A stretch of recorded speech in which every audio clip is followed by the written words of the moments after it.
Do not get in the car. The brakes have been cut," a girl shouted to the millionaire. Suspecting something, the millionaire began to investigate, and what he discovered left him in shock. The sun had barely risen when Emma woke up, her blue eyes shining with the typical curiosity of her 7 years. She jumped out of bed, eager to start her secret morning routine. With silent steps, Emma crept to her bedroom window, which overlooked the busy street. From there she observed the adult world, a fascinating and mysterious universe she longed to understand. Emma adjusted her brightly colored frames and pressed her nose against the cold glass, her breath fogging the surface slightly. "And something important will happen today," she whispered to herself, a habit her grandmother Margot found adorable. As every day, the street began to come to life. The local baker opened his shop, the smell of fresh bread floating in the air. The mailman started his route, and the first cars began leaving their garages. Emma watched everything closely, mentally cataloguing each detail. It was then that something unusual caught her attention. A man dressed in black, wearing a cap pulled down low over his eyes, approached a parked car. It was no ordinary car. It was the imposing black sedan belonging to Victor Durand, the wealthiest man in the neighborhood. Emma held her breath, her eyes wide behind the lenses. The man looked around, making sure no one was watching. He had not counted on the attentive vigilance of a 7-year-old girl. With quick, precise movements, the man crouched beside the car. Emma saw a metallic gleam in his hand. Was it a tool? A pocket knife? She couldn't tell, but she knew something was wrong. Emma's heart pounded as she watched the man work beneath the car. Minutes passed, feeling like hours to the young observer. Finally, the man stood up, pocketed the shiny object, and slipped away down the street, disappearing around the corner. Emma was paralyzed, her young mind trying to process what she had just seen. She knew this wasn't normal, wasn't right. Something inside her screamed that it was dangerous. Before she could decide what to do, Emma saw Victor Durand leave his house. Tall, well-dressed, and with an air of importance, he walked toward his car, keys jingling in his hand. Panic seized Emma. Without thinking twice, she opened the window and shouted with all the strength in her lungs, "Don't get in the car! The brakes have been cut!" Her voice echoed through the quiet street, making Victor stop abruptly. He looked around, confused, until his eyes fixed on the small figure at the window. Emma's shout drew everyone's attention. Neighbors rushed out of their homes, looking curiously at the scene. Victor, still stunned, stared at Emma with a mixture of surprise and disbelief. "What did you say, girl?" he asked, his voice trembling slightly. Emma, her face red with nervousness but determined, repeated, "A man in black tampered with your car. I think he cut the brakes." A murmur spread through the street. Some adults laughed, others shook their heads in disapproval. "What an overactive imagination," commented one neighbor. "Children and their stories," said another, rolling his eyes. Victor hesitated, his gaze shifting between Emma and his car. For a moment, Emma feared that he too would not believe her, but something in the girl's determined look made Victor pause to think. He had always prided himself on his business instincts. Now that same instinct told him to listen to this child. "Feels better safe than sorry," Victor muttered to himself.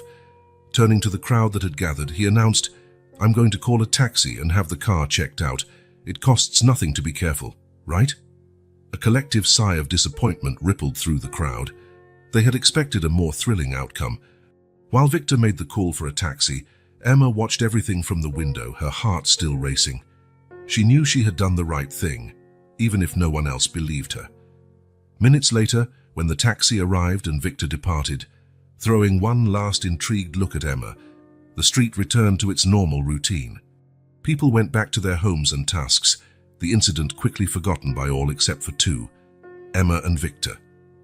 Emma closed the window and sat on her bed, hugging her knees.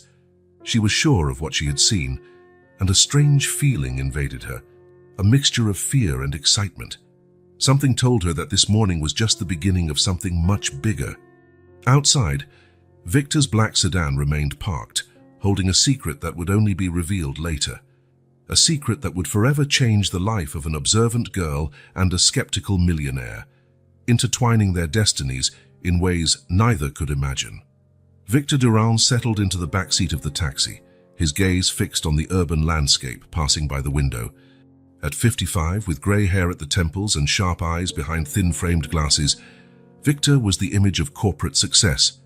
Yet, at that moment, his normally confident expression was clouded by worry.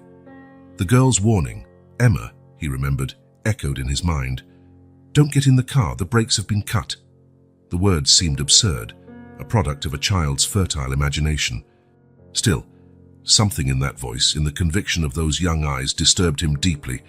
Victor closed his eyes, letting his mind wander to the past. He saw himself again as an ambitious young man, fresh out of college with nothing but dreams and determination. He remembered sleepless nights, sacrifices, tough decisions that led him to the top. His company, Durand Innovations, had started in a garage and grown into a technological empire. Victor smiled, recalling the day he signed his first big contract, his hands shaking over the papers. Since then, every victory, every acquisition, every innovation had propelled him higher.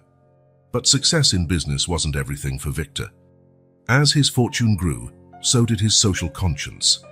Flashbacks of his philanthropic activities filled his mind, funding schools in underprivileged neighborhoods, sponsoring groundbreaking medical research, mentoring programs for young entrepreneurs. The taxi stopped abruptly, pulling Victor out of his memories. He had arrived at the trusted auto repair shop. "Mr. Durand?" exclaimed the head mechanic, Pierre, upon seeing him enter. "What a surprise! What brings you here so early?" Victor hesitated for a moment. How could he explain something so bizarre? "Pierre, I need you to check my car, specifically the brakes." Pierre frowned, intrigued. "Is there a problem, sir?" Victor took a deep breath. "This may sound crazy, but I received a warning that someone may have tampered with my car's brakes." Pierre's eyes widened. Without further questions, he immediately summoned his team. Victor watched anxiously as the mechanics worked, time seeming to drag. After what felt like an eternity, Pierre approached, his face grave. "Mr. Durand, I don't know how to say this, but your car's brakes were indeed sabotaged. If you had driven today..." The revelation hit Victor like a punch to the gut. The girl was right. Someone really had tried to kill him. How? "How is that possible?" Victor murmured, more to himself than to Pierre. The mechanic shook his head, equally perplexed. "It was a professional job, sir. Whoever did this knew exactly what they were doing." Victor felt a chill run down his spine. This wasn't a prank or a random act. It was a calculated attempt on his life. Thanking Pierre and asking for discretion about the incident, Victor left the shop, his mind in turmoil. Who would want him dead, and why? He began making a mental list of possible suspects. Jealous competitors, resentful former employees, dissatisfied business partners. The list seemed endless. Victor took out his phone, his fingers hovering over the keypad. Should he call the police? But what proof did he have besides a child's testimony and a mechanic's confirmation? And what if this was just the tip of the iceberg? No, he decided. Before involving the authorities, he needed to understand what was happening. Victor Durand hadn't gotten where he was without knowing when to act cautiously. His thoughts returned to Emma. That little girl, with her sharp observation, had possibly saved his life. Victor felt a wave of gratitude mixed with growing curiosity. Who was this extraordinary child? And what else might she have seen? Determined, Victor made a call. "Antoine, it's me. We need to talk. Something serious has happened." Antoine Dupont, his right-hand man and longtime friend, was the only person Victor fully trusted at that moment. Together, they would start unraveling this mystery. As he headed to the office to meet Antoine, Victor couldn't help thinking about the irony of the situation. He, who prided himself on his business intuition, his ability to foresee moves and anticipate problems, had been completely caught off guard. And his salvation had come from the most unexpected source, a 7-year-old girl watching from a window. Victor made a silent promise to himself. He would discover the truth behind this assassination attempt, no matter the cost. And when it was all over, he would find a way to properly thank that little heroine. The car stopped in front of the imposing Durand Innovations building. Victor looked up, observing the glass and steel facade he had built from scratch. It had always been his refuge, his pride. Now, for the first time, he wondered if the threats to his life might be hidden within those very walls he had erected. With a determined sigh, Victor straightened his shoulders and walked toward the entrance. The day had only just begun, and he had a mystery to solve, a mystery that had started with a brave girl's warning, and which, Victor suspected, would lead him to confront truths he might prefer not to know. As the elevator doors closed behind him, Victor couldn't help a shiver. His instincts told him that nothing in his life would ever be the same after today. The hunt was on, and Victor Durand was determined to find out who was behind this dark plot, no matter where the search led him. Victor Durand's office buzzed with the usual Monday morning activity, but the businessman barely noticed the hubbub around him. Sitting in his leather chair, he drummed his fingers on the mahogany desk. His mind focused on a single mission, finding Emma, the girl who might have saved his life. "Antoine," Victor called his assistant over the intercom, "I need you to find out everything you can about a girl named Emma. She lives on my street, about 7 years old. Brown hair, wears glasses. Antoine, always efficient, asked no questions. Consider it done, sir." While he waited, Victor couldn't stop thinking about the incident. How had such a young child noticed something no adult had? And why would someone want him dead? The questions swirled in his mind, each bringing more unease than the last. Hours later, Antoine entered the office, a folder in hand. "Sir, I found the girl, Emma Leroy, 7 years old, lives with her grandmother, Margot Leroy, 62, a retired teacher." Victor took the folder eagerly. Inside was a photo of Emma, curious eyes behind colorful glasses, a shy smile on her lips. Something in that image touched Victor deeply. "Margot Leroy," Victor murmured, reading the file. "Widow, raising her granddaughter alone, respected in the community." He looked at Antoine. "We need to arrange a meeting with them. Today." Antoine nodded, already picking up the phone. Victor knew he was asking the impossible, but he also knew Antoine always delivered results. Surprisingly, less than an hour later, Victor found himself driving to the suburban area where Emma and her grandmother lived. The neighborhood was modest but well kept. Simple houses lined tree-shaded streets. Children played on the sidewalks, and neighbors chatted over fences. Victor parked in front of a 2-story house painted a soft yellow. The front garden was a small oasis of colorful flowers and neatly trimmed shrubs. A discreet sign on the door read, "Leroy Residence." Before he could ring the bell, the door opened. Margot Leroy was a woman of medium height, grey hair pulled into an elegant bun, and sharp eyes reminiscent of Emma's. "Mr. Durand," she said, her voice firm but kind. "Please come in. Emma is eager to meet you." Victor followed Margot inside. The interior was cozy, filled with books and family photographs. In the living room, Emma sat on the sofa, her legs swinging without reaching the floor. When she saw Victor, her eyes widened behind her glasses. "Hello, Emma," Victor said softly, sitting in an armchair facing her. "I wanted to thank you personally for what you did this morning." Emma looked at her grandmother, who nodded encouragingly. I just said what I saw," she replied, her voice small but firm. Victor smiled, trying to put the girl at ease. "And what exactly did you see, Emma? Can you tell me?" Emma straightened on the sofa, adjusting her glasses. Her voice gained confidence as she spoke. "It was very early. I always wake up early to watch the street wake up.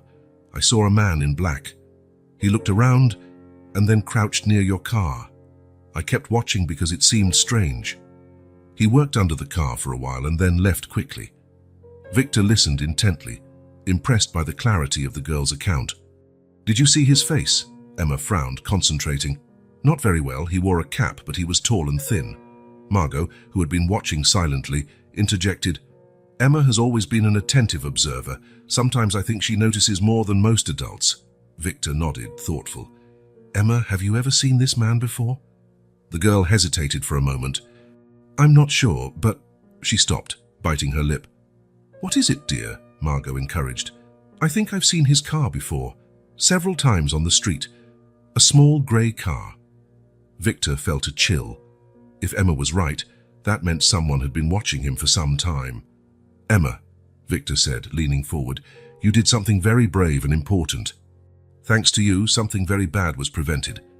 The girl smiled timidly, a blush rising to her cheeks. Margot placed a hand on her granddaughter's shoulder.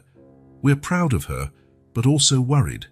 If someone really tried, well, something bad, could Emma be in danger for having seen?" The concern was valid, and Victor felt the weight of responsibility. "I'll make sure both of you are protected," he assured. "In fact, if you don't mind, I'd like to install a security system in your home, just as a precaution." Margot seemed hesitant, but Emma jumped excitedly. "Like in spy movies?" Victor couldn't help smiling. "Something like that, yes." After a few more questions and settling the security details with Margot, Victor prepared to leave. At the door, he knelt to be at Emma's eye level. "Emma, you are a very special girl. Thank you for being so brave and observant." Emma smiled, her eyes shining. "I want to be a detective when I grow up," she confided. "Well," Victor laughed, "I think you're already on the right track." As he drove back home, Victor reflected on the meeting. Emma's testimony was more valuable than any evidence he could have hoped to find. The unique perspective of a child, free from adult assumptions and prejudices, had captured something everyone else missed. Victor thought of his own childhood, how adults often disregarded his observations and ideas. How many times over the years could he have benefited from listening to fresh, uncomplicated perspectives of children? Arriving home, Victor looked up at Emma's bedroom window. A colorful curtain moved slightly, and he imagined the girl up there, watching the world with her attentive eyes. "Thank you, Emma," he murmured to himself. "You not only saved my life, but reminded me of something important. Sometimes the truth comes from the most unexpected sources." With that reflection, Victor entered his home, determined to unravel the mystery now surrounding his life, and grateful to have found such an unlikely yet valuable ally in a 7-year-old detective. The Leroy family's living room was bathed in the golden light of late afternoon when Victor Durand settled back into the armchair, a notepad in hand. Emma, sitting on the sofa with crossed legs, seemed a curious mix of nervousness and excitement. Margot occupied a nearby chair, her gaze shifting between her granddaughter and the businessman. "Emma," Victor began, his voice gentle, "I know we've already talked about what happened, but I'd like you to tell me everything again, with as many details as you can remember. Every little thing might be important." Emma adjusted her glasses, a habit Victor noticed she had when concentrating. "Okay," she said, her voice gaining confidence. "As it was very early, the sun had barely risen. I always get up early to watch the street wake up." Victor smiled, encouraging her to continue. "First, I saw the baker opening his shop. Then the mailman started his route. That's when I saw the man in black." "What time was it, can you say?" Victor asked softly. Emma frowned, thinking hard. "My unicorn watch said 6:17. I remember because I thought it was funny. All the numbers were odd." Victor blinked and, surprised by her precision, he jotted down the time, impressed. "The man was tall, taller than you," Emma continued. "He wore a black cap, a black jacket and dark pants. I couldn't see his face clearly, but I noticed he had a short beard." "Did you see where he went afterward?" Victor asked, leaning forward. Emma nodded vigorously. "He ran down Oak Street, then turned left at the corner near the ice cream parlor." Victor exchanged a meaningful glance with Margot. The precision of Emma's observations was remarkable for a child her age. "Emma, dear," Margot intervened softly, "remember that when you first told me, I was a bit skeptical." Emma lowered her gaze, a blush creeping up her cheeks. "You thought I was making it up," she murmured. Margot sighed, placing a comforting hand on her granddaughter's shoulder. "I apologize, dear. It's just that, well, children often have vivid imaginations." Victor observed the interaction with interest. "Mrs. Leroy, what made you change your mind?" Margot gave a rueful smile. "Her conviction. Emma never lied to me, and she insisted so much. And then, when you appeared confirming everything, well, I realized I was wrong to doubt her." Victor nodded understandingly. It's natural to have doubts. Many adults still don't believe Emma's story. Emma frowned at that. But I saw it. Why don't they believe me? Victor leaned in, looking directly into the girl's eyes. Because sometimes, Emma, people have trouble believing things that don't fit what they expect to see. But I believe you. Emma's face lit up at these words. In fact, Victor continued, I'd like to ask something special. Emma, could you draw the man you saw, include all the details you remember? Emma nodded enthusiastically. Margot provided paper and colored pencils, and the girl set to work with intense concentration. While Emma drew, Victor took the opportunity to talk more with Margot. Your granddaughter is truly extraordinary, he commented. Margot smiled proudly. She's always been observant. Sometimes I think she notices things even I miss. That can be a valuable gift, Victor reflected, but it can also bring complications. Margot nodded, understanding the implied concern. I'm worried about her safety. If what Emma saw is really part of something dangerous, I understand your concern, Victor reassured her. I promise to do everything in my power to keep you both safe. At that moment, Emma held up her drawing, her eyes shining with pride. I'm done. Victor took the paper, his eyes widening in surprise. Although clearly drawn by a child, it was surprisingly detailed. The man in black, the cap pulled low, the short beard, all there. But what caught Victor's attention most was a detail Emma hadn't mentioned before. On the man's wrist, there seemed to be a large, flashy watch. Emma, this is amazing, Victor praised sincerely. This watch, are you sure you saw that? Emma nodded vigorously. Yes, it was big and shiny. I thought it looked nice. Victor felt a thrill of excitement. This could be the crucial detail they were looking for. Emma, you did an extraordinary job, Victor said, carefully placing the drawing aside. This might help us a lot. The girl smiled, clearly proud of her contribution. As he prepared to leave, Victor couldn't help reflecting on how often children are underestimated. Emma, with her sharp observation and precise memory, had provided more concrete clues than any formal investigation so far. At the door, Victor turned to Margot and Emma. Thank you again for your help. I promise to keep you informed of any developments. Emma, suddenly serious, asked, Mr. Durand, are you going to catch the bad man? Victor knelt to meet her gaze. I'll do my best, Emma, and thanks to you we now have a much better chance. While driving back home, Victor couldn't get the image of Emma's drawing out of his mind. That watch could be the key to unraveling the entire mystery. He picked up his phone, dialing Antoine's number. Antoine, I need you to run a search. We're looking for a tall, thin man with a short beard. And he wears a larger, flashy watch. Start with company employees and expand from there. Hanging up, Victor looked at the darkening sky. The innocent testimony of a child had shed light on a dark mystery. Now, armed with this new information, he was determined to discover the truth, no matter where it led. The sun had barely risen when Victor Durand entered the imposing Durand Innovations building. The lobby, normally a whirlwind of activity, was quiet, populated only by a few early employees and the cleaning crew. Victor nodded to the night security guard, who looked surprised. It wasn't common to see the CEO arrive so early. In the elevator, Victor adjusted his tie, his mind already on high alert.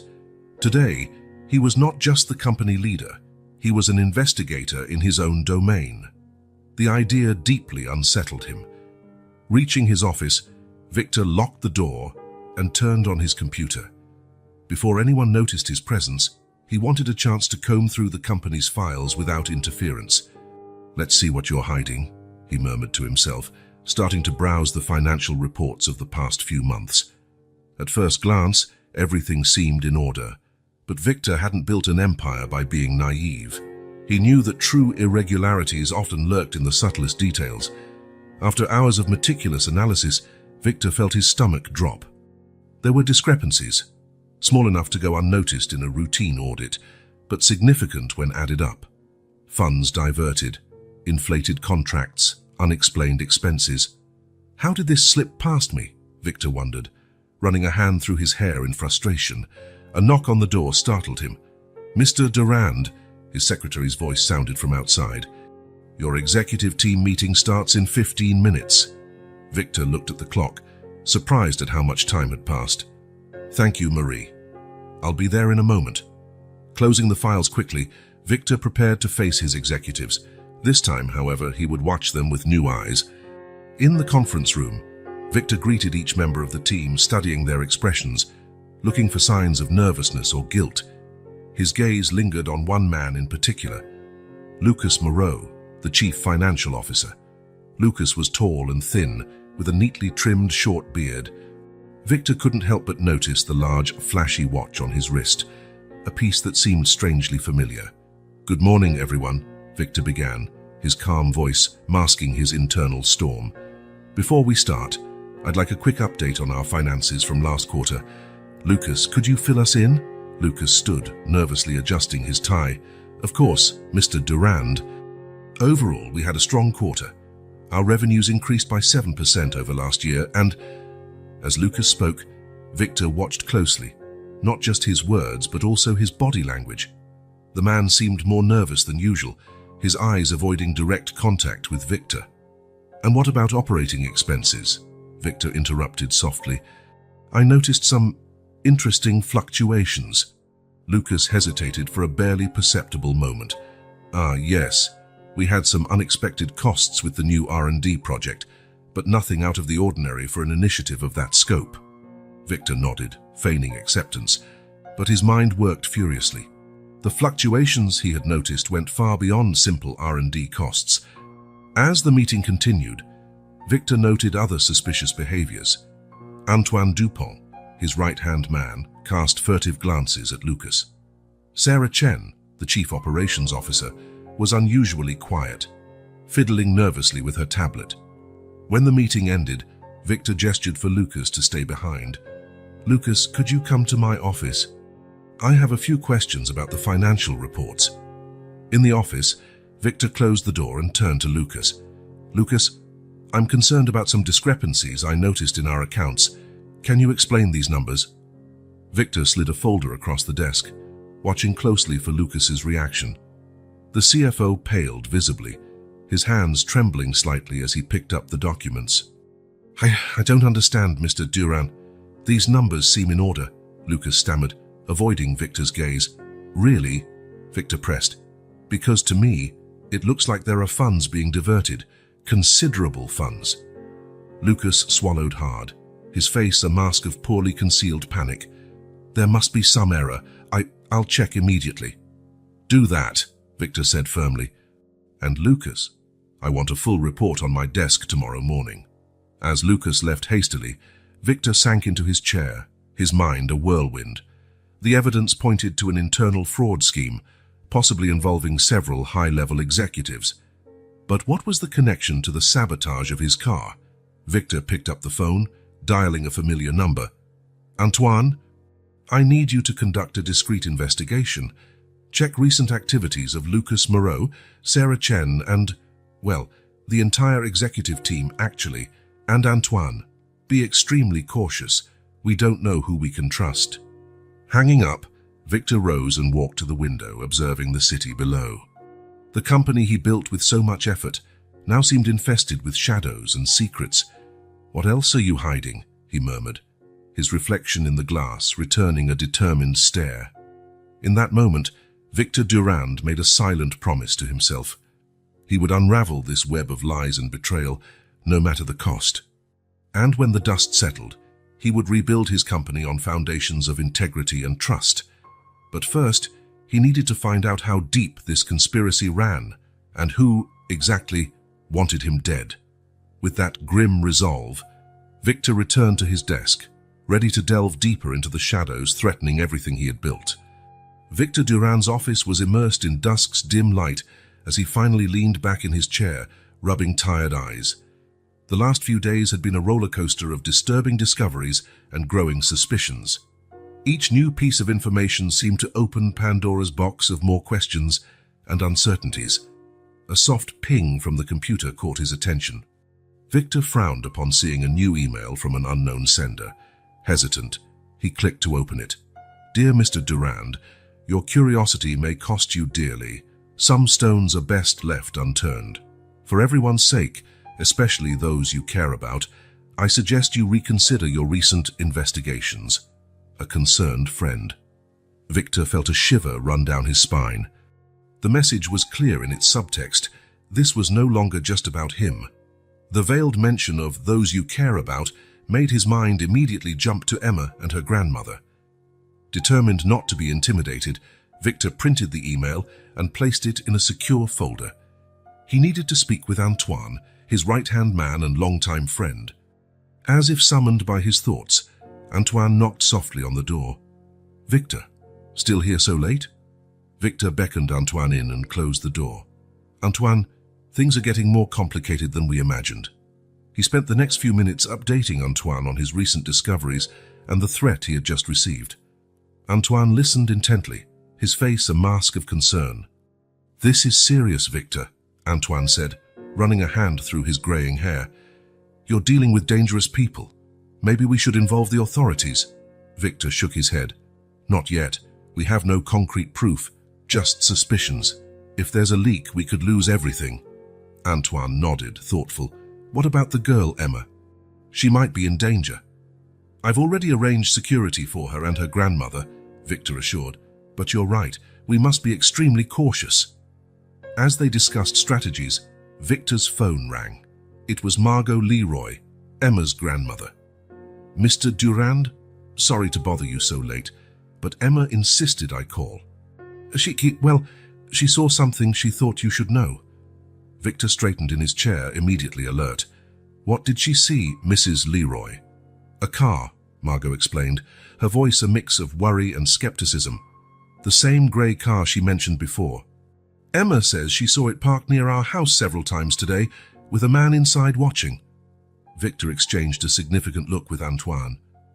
"I understand. Please tell Emma I appreciate her observation. And Mrs. Leroy. Please keep Emma indoors as much as possible for now." After hanging up, Victor turned to Antoine. "It seems our little detective is still active," Antoine frowned. "Victor, this is getting too dangerous.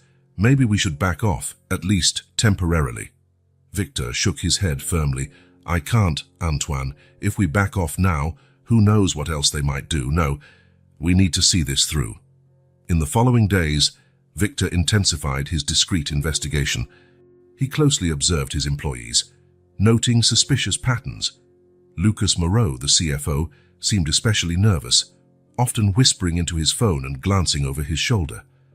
On one particularly tense afternoon, Victor noticed Lucas, Sarah Chen, and two other executives meeting in an empty conference room, their expressions serious and worried.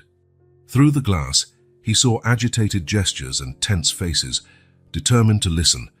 Victor positioned himself near the slightly ajar door. "We can't go on like this." Sarah's voice reached his ears. "Durand is getting suspicious." "Calm down," Lucas replied. "We have everything under control. The plan is almost complete." "What if he finds out?" asked another executive, his voice trembling slightly.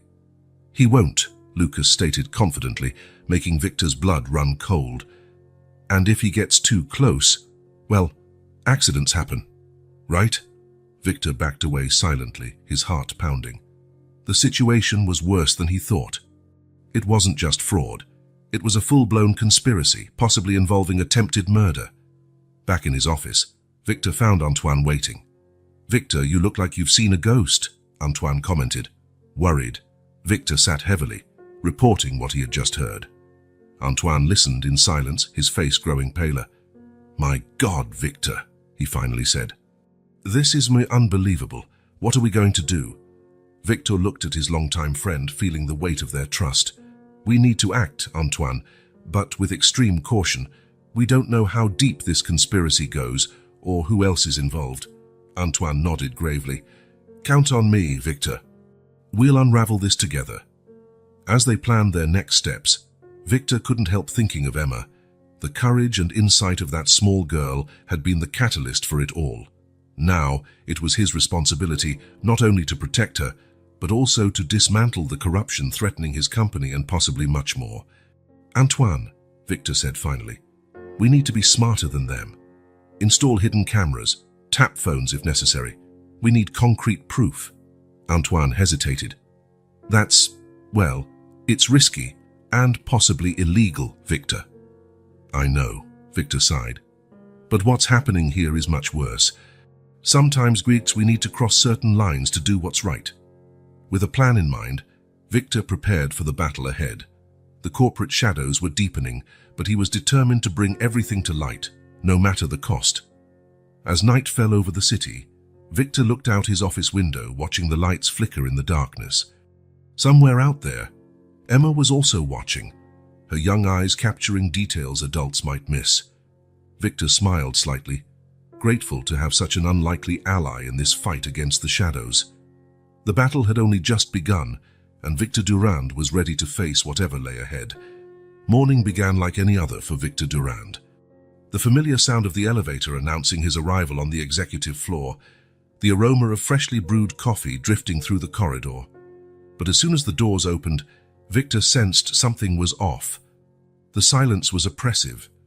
Where there would normally be the buzz of a busy morning, there was only a haunting emptiness. Victor walked cautiously toward his office, his footsteps echoing on the marble floor. His office door was ajar. Victor never left it that way. With his heart pounding, he pushed the door open slowly. What he saw made his blood run cold. The once immaculate office was in complete disarray. Drawers opened, papers scattered everywhere. His computer turned on, the screen flashing an ominous message, "Last chance, Durand. Back down now." Victor grabbed the phone, his hands trembling slightly. "Security, now!" As the security team rushed into the office, Victor tried to process what was happening. Whoever was behind this was getting desperate, and desperate people were dangerous. His thoughts immediately turned to Emma. If they had gone this far to intimidate him, what might they do to a little girl who had seen too much? Victor picked up the phone again, this time dialing a different number. "Antoine, I need you to do something for me, with maximum discretion." Hours later, Victor sat in a tense meeting with his security team when his cell phone vibrated. It was a message from Antoine. "Done. The family is protected. They think it's a new free home security system." Victor breathed a sigh of relief. At least Emma and her grandmother would be safe for now. While the security team combed his office for clues, Victor couldn't take his eyes off Lucas Moreau. The CFO seemed nervous, his eyes constantly darting to the door as if looking for an escape route. "Lucas?" Victor called, his voice calm but masking his inner storm. "May we talk in private?" In the confines of an empty conference room, Victor watched Lucas squirm uncomfortably in his chair. "Lucas, I'll be direct," Victor began. "In recent days, I've uncovered some discrepancies in our finances, discrepancies that passed through you." Lucas's face paled visibly. "Mr. Durand, I can explain." "Can you really?" Victor interrupted, his voice sharp as a blade. "Because right now the evidence is not in your favor, and now, with this break-in..." Lucas swallowed hard. "Break-in? I know nothing about that." Victor studied the man before him. Lucas seemed genuinely frightened, but it was hard to tell if it was guilt or fear of being wrongly accused. "I'm giving you a chance, Lucas," Victor said finally. "If there's something you want to tell me, now's the time." For a moment, it seemed Lucas would open up. His lips trembled, his eyes filled with unshed tears. But then, as if a curtain fell, his expression closed off. "There's nothing to say, Mr. Durand," he replied coldly. "If you'll excuse me, I have work to do." As Lucas left hurriedly, Victor couldn't shake the feeling that he'd missed a crucial opportunity. The rest of the day passed in a blur of emergency meetings, security checks, and frantic speculation. When Victor finally arrived home, exhausted and with his mind in turmoil, he found another surprise waiting. A voicemail from Margot Leroy. "Mr. Durand, sorry to bother you again, but Emma is insisting that I call you. She says she saw something important." Intrigued and a bit apprehensive, Victor returned the call immediately. "Emma," he said as soon as the girl answered. "What did you see?" Emma's voice was an excited whisper. "Mr. Durand, the grey car came back, but this time I saw the man getting out of it. He was carrying a black briefcase and entered Mr. Moreau's house." Victor felt his heart race. Lucas Moreau lived on the same street as Emma, a detail he had forgotten until now. "Oh, Emma, are you sure?" Victor asked, trying to keep his voice calm. "Absolutely," Emma responded confidently. "And there's more. The man was wearing that big, shiny watch I drew." Victor closed his eyes, processing the information. This could be the proof he needed. "Emma, you did an amazing job," he said sincerely, "but I need you to promise me something. Don't tell anyone else about this, okay? And please stay away from the windows for a while." After reassuring Emma and thanking Margot, Victor sank into his armchair, his mind working furiously. Lucas Moreau was definitely involved, but to what extent? And who was the mysterious man in the grey car? The puzzle pieces were coming together, but the final picture was still a blurry mess. Victor picked up the phone once more. "Antoine, we need to talk. Things are moving fast, and we need to stay one step ahead." As he waited for Antoine to arrive, Victor looked out into the dark night. Somewhere out there, shadowy forces were moving against him. But thanks to a brave and observant little girl, he now had the upper hand. Danger was approaching, but Victor Durand was ready to face it. With unlikely allies and unyielding determination, he prepared to dive even deeper into the shadows, no matter the cost. The real battle was only beginning, and Victor knew the next moves would be crucial. With Emma as his unexpected sentinel and Antoine as his trusted right arm, he prepared for what promised to be the greatest challenge of his life. Victor Durand's office, once a sanctuary of order and control, now resembled the command center of a clandestine operation. Maps, charts, and photos covered the walls, connected by red threads snaking between them, creating a complex web of connections and suspects. Victor was bent over his desk, eyes burning with fatigue, as he sifted through another pile of documents. Antoine entered silently, carrying 2 cups of strong coffee. "Any progress?" Antoine asked, handing 1 cup to Victor. Victor sighed, running a hand through his graying hair. "Yes and no, the deeper I dig, the deeper the rabbit hole seems." He pointed to one of the charts on the wall. "Look at this. In the last 18 months, there have been a series of suspicious transactions, small enough to go unnoticed individually, but significant when summed up." Antoine whistled softly. "Millions. They diverted millions." Victor nodded grimly. "And it's not just that. These funds aren't just disappearing. They're being funneled into a network of shell companies." He stood, walking to the map on the wall. "Look at these connections. We've got links to at least 3 different countries, all known for lax banking laws." Antoine frowned, studying the map. "This is much bigger than corporate fraud, Victor.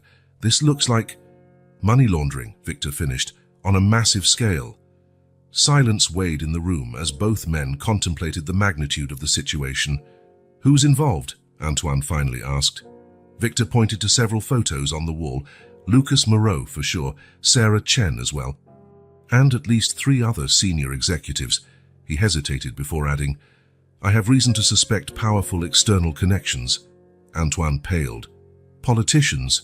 Victor nodded slowly. "Possibly. And if I'm right, that explains why they're so desperate to silence me." At that moment, Victor's phone rang. It was Margot Leroy. "Mr. Durand." Emma noticed something strange again. She says she saw several different cars briefly stopping in front of Mr. Moreau's house over the last few nights, people delivering packages. Victor exchanged another significant look with Antoine. "Thank you, Mrs. Leroy.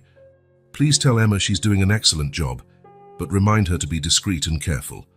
After hanging up, Victor turned to Antoine. "It seems our little detective inadvertently discovered a drop-off point." Antoine shook his head, impressed. "That girl has a gift, but Victor, this puts her in even greater danger." Victor nodded, worry evident in his face. "I know. We need to resolve this quickly, before anyone realizes how much she knows." In the weeks that followed, Victor and Antoine worked tirelessly, gathering evidence and connecting dots. Each new discovery painted a darker picture of the situation. One evening, while reviewing the latest information, Antoine made a shocking find. "Victor, look at this," he said, his voice trembling slightly. "These numbers here, they match exactly the dates of some of our biggest government contracts." Victor felt a chill. "You're saying..." That they might be overbilling government contracts and diverting the surplus, Antoine concluded. This isn't just corporate fraud. It's federal corruption. The enormity of the conspiracy was staggering. Victor sat down heavily, the weight of it all overwhelming him. Antoine, he said slowly, we need to be extremely careful from now on. If what we suspect is true, we're dealing with people who won't hesitate to do anything to protect their interests. Antoine nodded solemnly. I'm with you, Victor. Until the end. In the following days, tension in the company became palpable. Victor noticed furtive looks and whispered conversations that stopped abruptly when he approached. Lucas Moreau seemed constantly on edge, his nervous eyes darting at every sound. Emma continued to be an unexpected source of valuable information. Her innocent observations of strange cars, late-night meetings, and mysterious packages helped Victor fill crucial gaps in his investigation. One afternoon, as Victor was in his office, Antoine burst in, his face pale. Victor, I just intercepted a conversation between Lucas and an unknown number, he said, his voice low and urgent. They're planning something big, something they called Operation Cleanup. Victor's heart raced. When? Tomorrow night. Victor stood up abruptly. We need to act now, Antoine. We can't wait any longer. He picked up the phone, hesitating for a moment before dialing. It's time to involve the authorities, but we must be smart about it. We don't know who's trustworthy. While Victor made the call, carefully explaining the situation in chosen words to a trusted contact in law enforcement, Antoine stood guard at the door, ensuring no one surprised them. Night fell over the city, bringing a sense of inevitability. Victor looked out from his office window, watching the city lights flicker like distant stars. Somewhere out there, Emma would be watching too, her young eyes unconsciously holding secrets that could change everything. Antoine, Victor said softly, no matter what happens tomorrow, I want you to do something for me. Antoine approached, his expression serious. Anything, Victor. Protect Emma and her grandmother. If something goes wrong, that they're the key to exposing all of this. Antoine nodded solemnly. You have my word.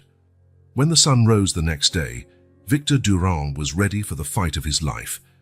The web of lies and corruption he had uncovered was vast and dangerous, but he was determined to expose it no matter the cost. As he prepared for the decisive day ahead, Victor couldn't help thinking of Emma, the little girl whose keen observation had been the catalyst for everything. He made a silent promise to her and to himself. The truth would come out, and those who had abused trust and public faith would pay for their crimes. With one last look at the office that had been the center of his investigation over the past weeks, Victor grabbed his briefcase and left, ready to face whatever fate had in store. The final battle was about to begin, and Victor Durand was determined to win, not only for himself, but for everyone who trusted him to do the right thing. The sun had barely risen when Victor Durand entered his office, determination etched in every line of his face. The past weeks had been a whirlwind of discoveries and suspicions, but today was the day everything would change.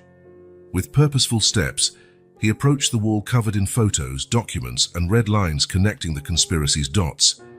His eyes fixed on Lucas Moreau's photo. The once reliable CFO was now at the center of a conspiracy, threatening to bring down everything Victor had built. Lucas, Victor murmured, how did we get here? A soft knock on the door interrupted his thoughts. Antoine entered, carrying a thick folder. Good morning, Victor, Antoine said, his expression serious. So I have the last pieces of information you requested. Victor nodded, gesturing for Antoine to join him. Together, they began reviewing the new evidence. Look at this. Victor pointed to a set of documents. Bank transfers to offshore accounts, all coinciding with our major government contracts. Antoine frowned. And here, he added, pulling another document, we have coded emails between Lucas and at least 3 other executives discussing something called Project Phoenix. Victor felt a chill. Project Phoenix, the same name Emma heard mentioned during that late-night meeting at Lucas's house. The mention of Emma made Victor pause. In recent days, the girl's observations had proven invaluable. Her innocent curiosity and keen eye had caught details that even experienced adults missed. As if summoned by his thoughts, Victor's phone rang. It was Margot Leroy. "Mr. Durand." Margot's voice sounded worried. "Emma noticed something strange this morning. She says she saw several men in suits entering and leaving your company, looking very nervous." Victor exchanged a significant look with Antoine. "Thank you, Mrs. Leroy. Please tell Emma to stay indoors today, all right?" After hanging up, Victor turned to Antoine. "They're on the move. We need to act now." Antoine, however, seemed hesitant. "Victor, maybe we should wait a bit longer. Gather more evidence. If we act prematurely..." "We have no more time, Antoine," Victor interrupted, his voice firm. "Every minute that passes is a chance for them to destroy evidence or worse." Victor walked to his desk, picking up a small device. "I'm going to confront Lucas now. This recorder will capture everything." Antoine looked torn between worry and admiration. "Victor, that's incredibly risky. What if he doesn't confess? What if there are others we don't know about?" Victor placed a reassuring hand on his friend's shoulder. "That's why I need you here, monitoring everything. If something goes wrong, you'll know what to do." With a last determined look at Antoine, Victor left his office, heading to Lucas's office. Victor's heart pounded in his chest as he approached Lucas's door. Through the glass, he could see the CFO typing furiously at his computer, sweat visible on his forehead. Victor knocked and entered without waiting for a response. Lucas jumped, clearly surprised. "Mr. Durand, I didn't expect you so early." "Lucas," Victor began, his voice calm but firm, "I think it's time we had an honest conversation, don't you?" Lucas's face paled visibly. "About what, exactly?" Victor sat down, his eyes never leaving Lucas's. "About Project Phoenix, about the offshore accounts, about the massive fraud happening right under my nose." For a moment, Lucas looked ready to deny everything. But then, as if an invisible weight had fallen on his shoulders, he slumped in his chair. How did you find out?" he asked, his voice barely a whisper. Victor felt a mixture of triumph and sadness. "Does it matter? What matters is that it's over, Lucas. I have all the evidence I need." Lucas raised his eyes, despair flashing in them. "You don't understand, Mr. Durand. This is bigger than you think. There are powerful people involved. If I talk..." A sudden noise in the hallway interrupted Lucas's confession. Raised voices and hurried footsteps were approaching. Victor stood quickly. "Lucas, this is your last chance. Cooperate now and I'll do what I can to help you." But before Lucas could respond, the door slammed open. Sarah Chen entered, followed by two men Victor didn't recognize. "It's all over, Durand," Sarah said, her voice cold. "You shouldn't have meddled." Victor felt his heart speed up. The situation had spiraled out of control faster than he could have imagined. In another part of the building, Antoine watched the scene unfold through security cameras, horror on his face. He picked up the phone, his hands trembling slightly. "Hello? Yes? This is an emergency. I need to speak with Inspector Lefebvre immediately." As tension peaked in Lucas's office, Emma was at home, her observant eyes fixed on the window. She didn't fully understand what was happening, but she knew something big and scary was unfolding. Determined beyond her years, she picked up her notebook and began recording everything she saw, determined to help Mr. Durand in any way she could. The net was closing in, but the battle was far from over. Victor Durand now faced not only a corporate conspiracy, but a fight for his own life and the truth he was determined to expose. The next hours would be critical, and many destinies hung by a thread. The silence in Lucas's office was palpable, laden with tension and expectation. Victor Durand, usually the picture of composure, felt his heart hammering as he faced the man he believed to be the architect of the entire conspiracy. "Lucas," Victor began, his voice surprisingly calm, "I think it's time we put all the cards on the table." Lucas Moreau, sitting rigidly in his chair, tried to maintain a facade of normality, but the slight tremor in his hands gave him away. "What exactly are we talking about, Mr. Durand?" Victor placed a thick folder on the desk, the sound echoing in the silent room.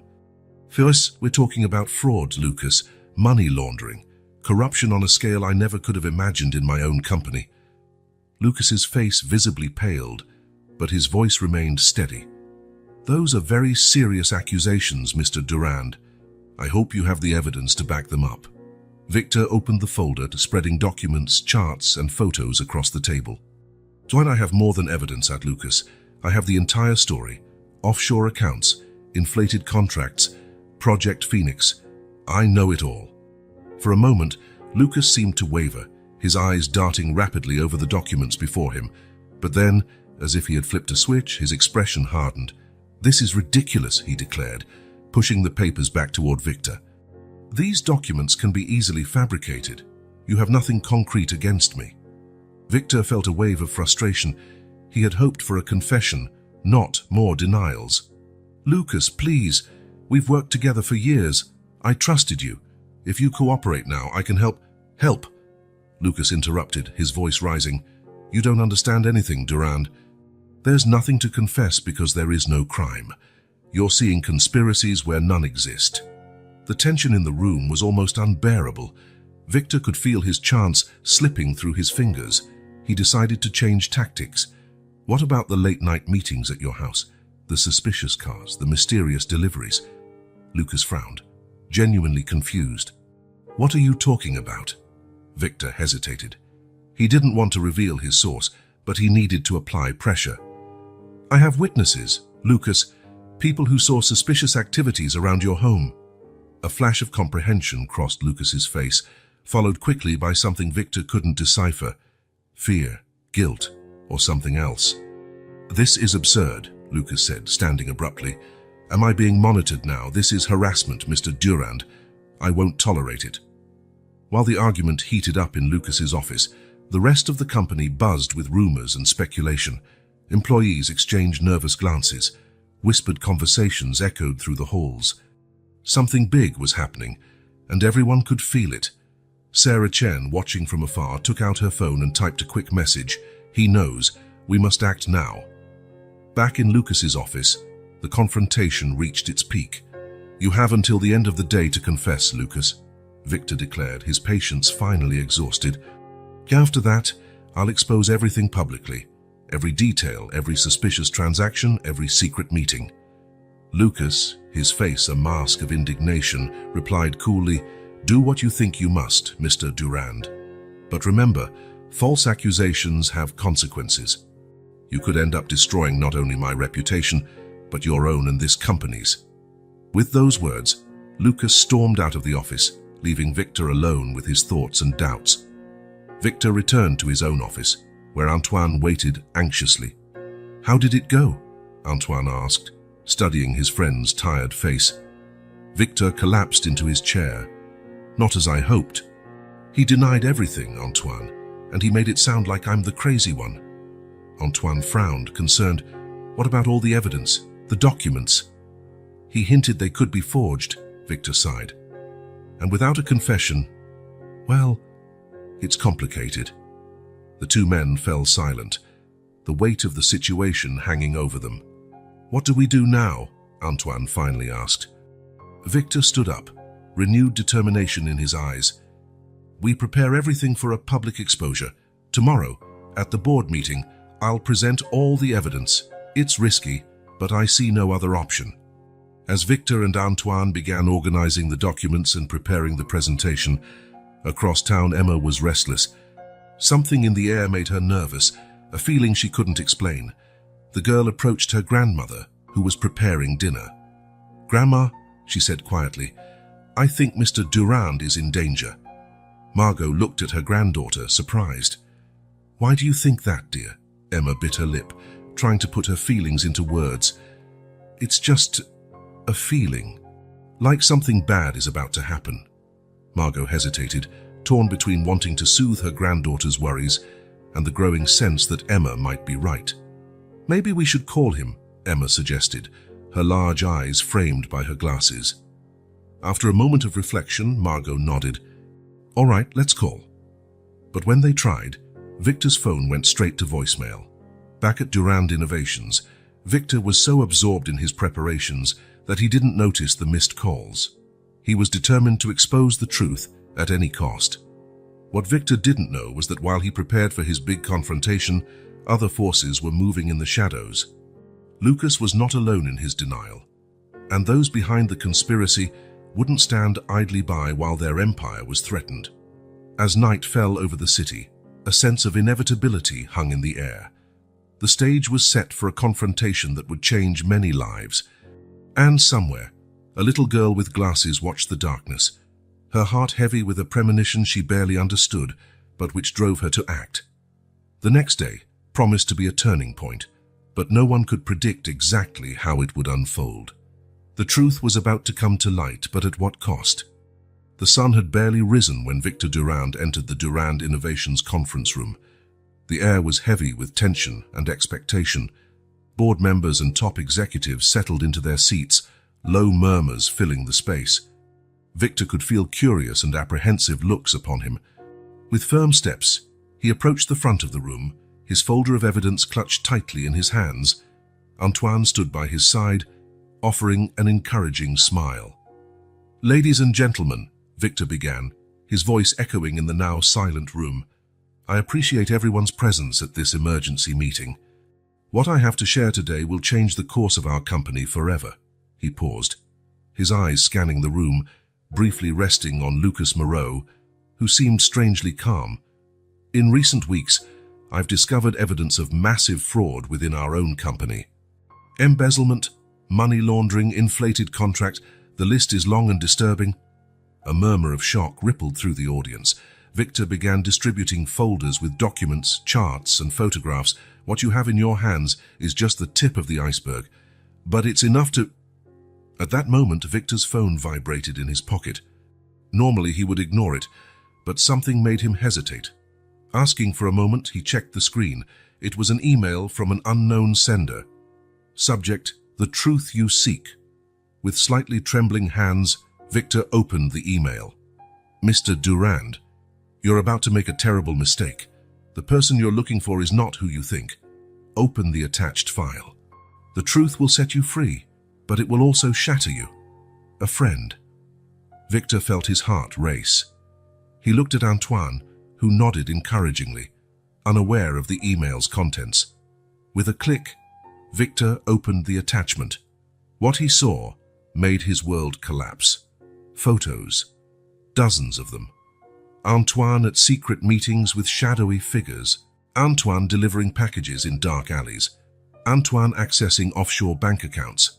And most devastating of all, Antoine smiling alongside Lucas Moreau, both holding documents labeled Project Phoenix. Victor felt as if the ground had vanished beneath his feet. Memories flooded his mind, now seen in a sinister light. "Flashback, Antoine. I need you to lead the internal audit this year," Victor said, smiling at his longtime friend. Antoine smiled back, a glint in his eyes Victor hadn't recognized then. "You can count on me, Victor. I'll be thorough." End of flashback. Flashback.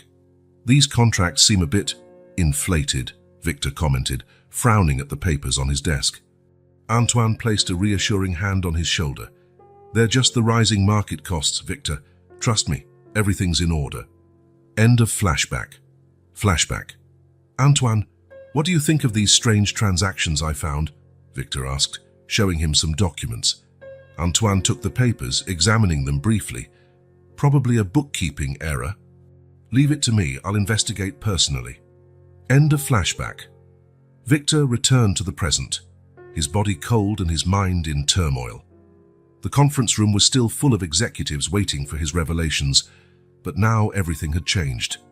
He looked at Antoine, who watched him with a mask of concern. "Victor, are you okay?" "You look pale," Antoine said, his voice full of false worry.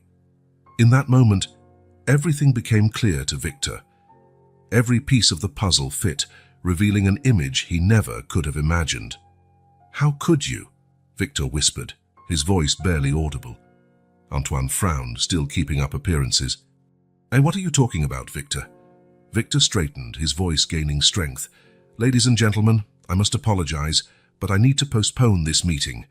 New information has come to light that needs to be verified." Confusion and murmurs filled the room. Lucas Moreau, in particular, looked both surprised and relieved. "Antoine," Victor said, his voice now cold and controlled, I'd like to speak with you in private. Now." The two men left the conference room, leaving behind a perplexed group of executives. In the hallway, Victor grabbed Antoine's arm, pulling him into an empty room. "Explain yourself," Victor demanded as soon as the door closed. Antoine, realizing his cover had been blown, let the mask of concern fall. His face transformed into a cold, calculating expression Victor had never seen before. "Oh, Victor," Antoine sighed, a humorless smile on his lips. "You were always so brilliant in business, yet so blind when it came to people." Victor felt as if he'd been punched in the stomach. "Why? Why would you do this?" Antoine laughed bitterly.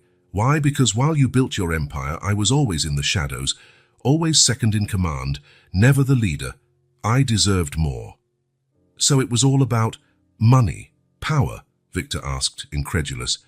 "At first, yes," Antoine admitted, "but soon it became something bigger. Project Phoenix wasn't just about fraud, Victor. It was about reshaping the entire industry, with us in control." Victor shook his head, still trying to process the betrayal. "And Lucas? Was he involved?" "Lucas?" Antoine laughed. "He was just a pawn, useful for diverting attention, but disposable." Victor's mind spun. All his suspicions, all his investigations, all carefully orchestrated by Antoine.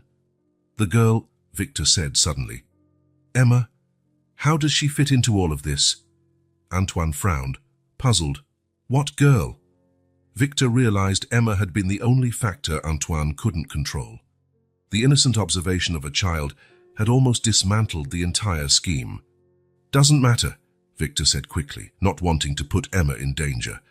Antoine shrugged. "Well, now that all cards are on the table, what do you plan to do, Victor?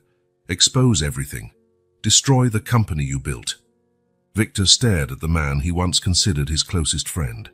Years of trust and loyalty reduced to ashes in minutes. "You won't get away with this, Antoine," Victor said, his voice full of determination. Antoine smiled, a cold and calculated smile. "I think you'll find I already have, Victor. The question is, what are you willing to sacrifice to stop me?" With those words, Antoine left the room, leaving Victor alone with the crushing weight of the truth. Victor leaned against the wall, feeling the world spin around him. His entire life, all his work, all his relationships, now in question. As the sun rose outside, Victor Durand faced the darkest night of his soul.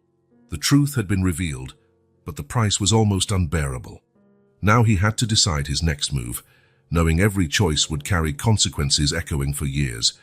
With a deep sigh, Victor straightened himself. The real battle was just beginning, and he was determined to fight until the end, no matter the cost.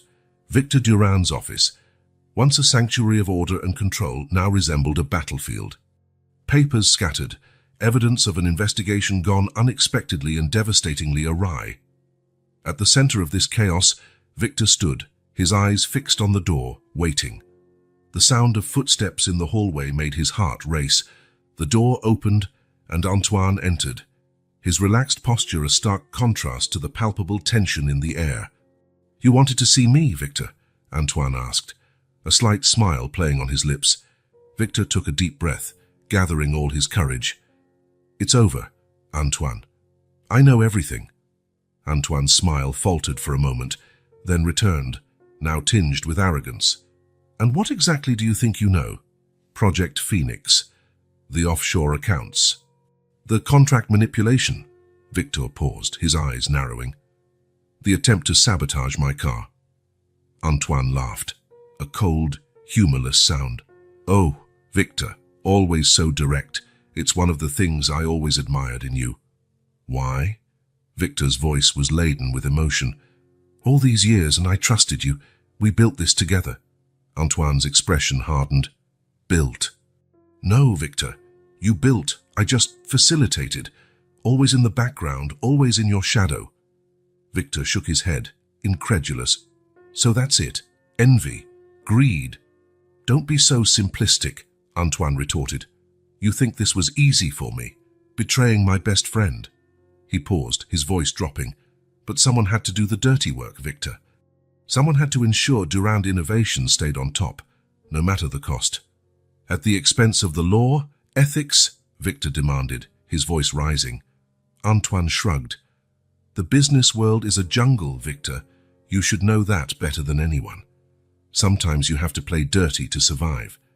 Victor felt a wave of nausea. And the car. Did you really try to kill me? For a moment, Antoine seemed genuinely shaken. No, Victor. That wasn't supposed to go that far. It was meant to scare you. Keep you distracted while we finalized Project Phoenix. And Lucas? Victor asked, recalling the man he had nearly falsely accused. Antoine laughed bitterly. Lucas was the perfect scapegoat, ambitious enough to seem guilty, yet innocent enough not to realize what was happening around him. Victor felt a twinge of guilt at how he'd treated Lucas. And Emma, the girl who saw everything. Antoine frowned, still confused. What girl? Victor realized Emma had been the sole unpredictable element in the entire equation. The innocent vigilance of a child had nearly toppled their operation. Doesn't matter, Victor said, not wanting to endanger Emma. Antoine studied Victor for a moment. You know you can't prove any of this, right? I was careful, Victor, very careful. Victor felt a wave of despair. Antoine was right. All the evidence he had gathered pointed to Lucas, not Antoine. At that moment, Victor's phone rang. It was Margot Leroy. Mr. Durand, Emma insists on talking to you. She says it's urgent. Victor hesitated for a moment, aware of Antoine's curious gaze. Put her on, please. Emma's enthusiastic voice filled the room. Mr. Durand, I remembered something important. The man I saw working on your car, he had a birthmark on his neck, like a red stain. Victor froze. Slowly, his eyes traveled to Antoine's neck. There, partially hidden by his shirt collar, was a red birthmark. Antoine, noticing Victor's change in expression, instinctively reached for his neck. Thank you, Emma, Victor said, his voice trembling slightly. You've been very brave and observant. Hanging up the phone, Victor faced Antoine. It's over, Antoine. Emma's testimony, along with all the other evidence. It's enough. Antoine, for the first time, seemed truly shaken. Victor, you don't understand. Project Phoenix, it wasn't just about money or power. It was about revolutionizing the industry, putting us years ahead of the competition. At the cost of innocent lives, Victor asked, his voice filled with disappointment. Antoine sighed deeply. I never wanted anyone hurt, Victor. Things just got out of control.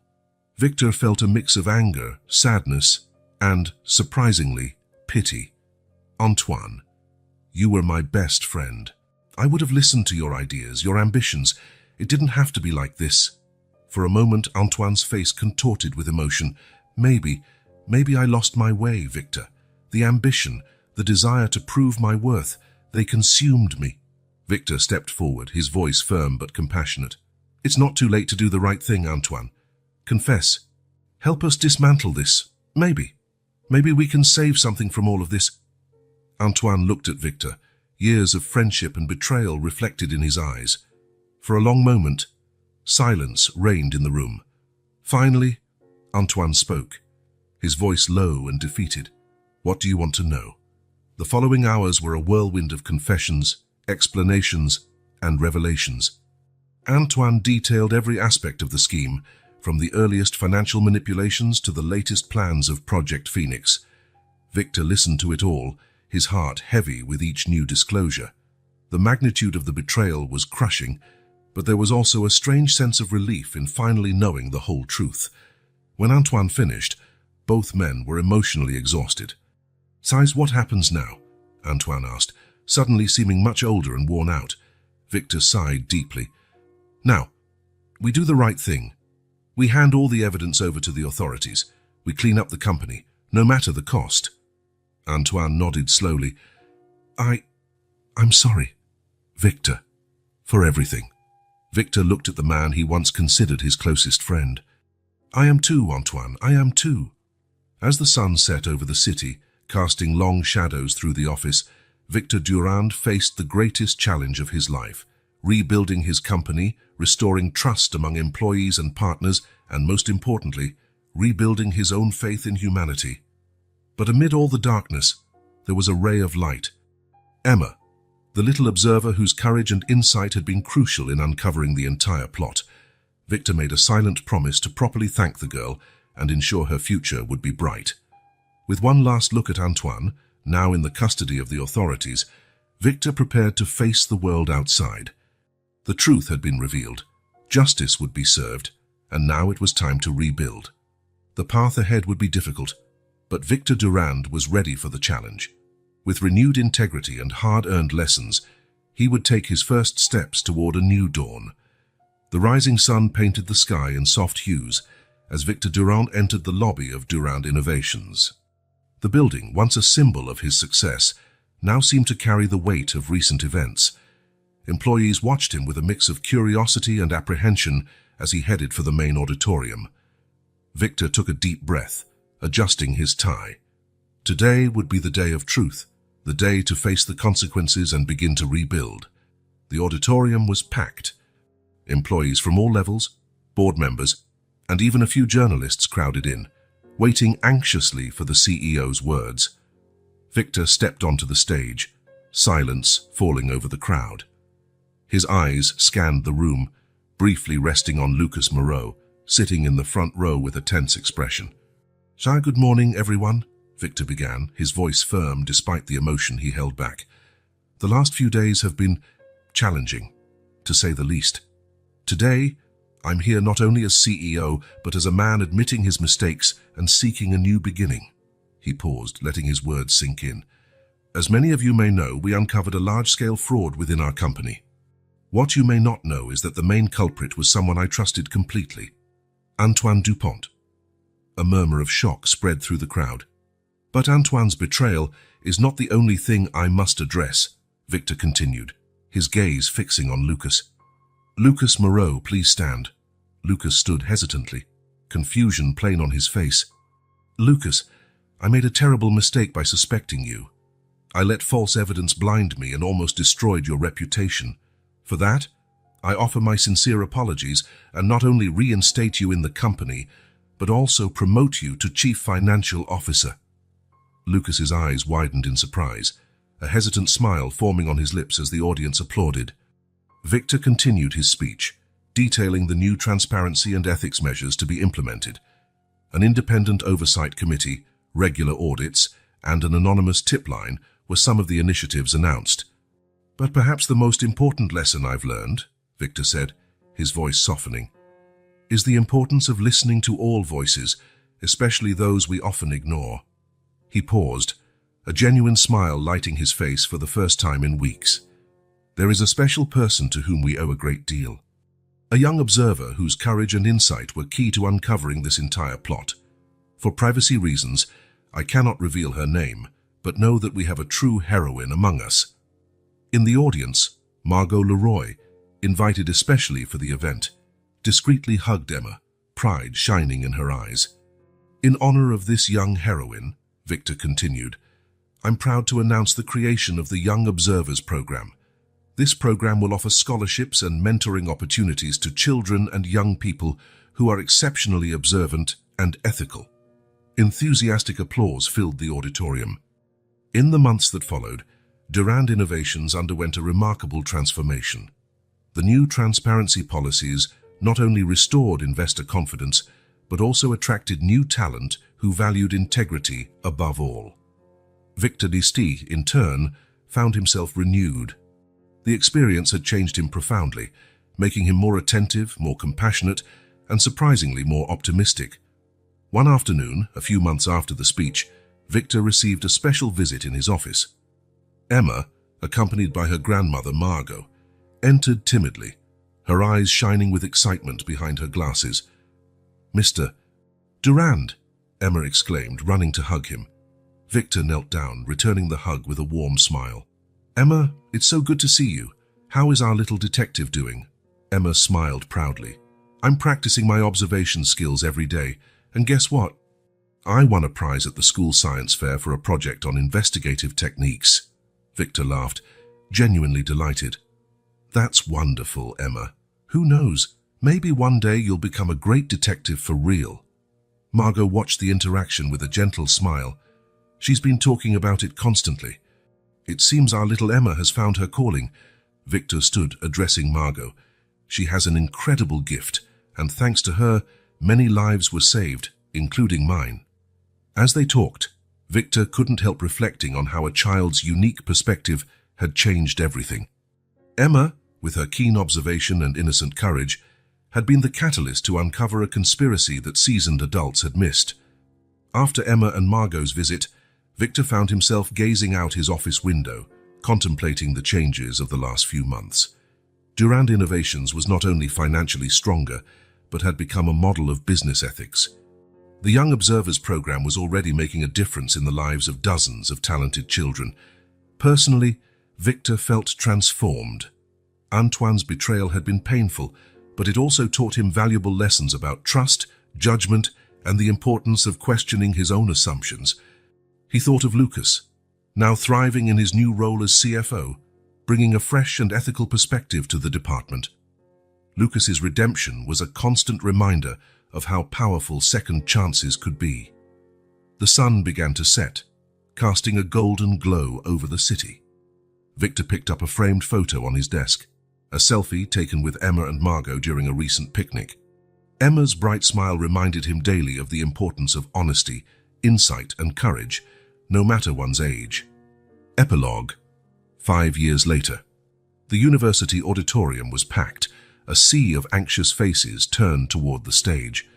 Victor Durand, now with a few more grey hairs but eyes still shining with enthusiasm, stepped up to the podium. "Welcome to the 5th-year graduation ceremony of the Young Observers program," he began, his voice full of pride. "When we started this program, we dreamed of nurturing the next generation of ethical, observant leaders. Today, I see that dream has become reality." His eyes scanned the audience, landing on a particular young girl. Emma, now 12, sat up straight, her glasses framing eyes full of determination and curiosity. "Each of you," Victor continued, "carries the potential to change the world. Never underestimate the power of careful observation, a bold question, or an act of integrity." As Victor spoke, scenes from the last 5 years played in his mind. Durand Innovations had become a leader in ethical business practices, inspiring changes throughout the industry.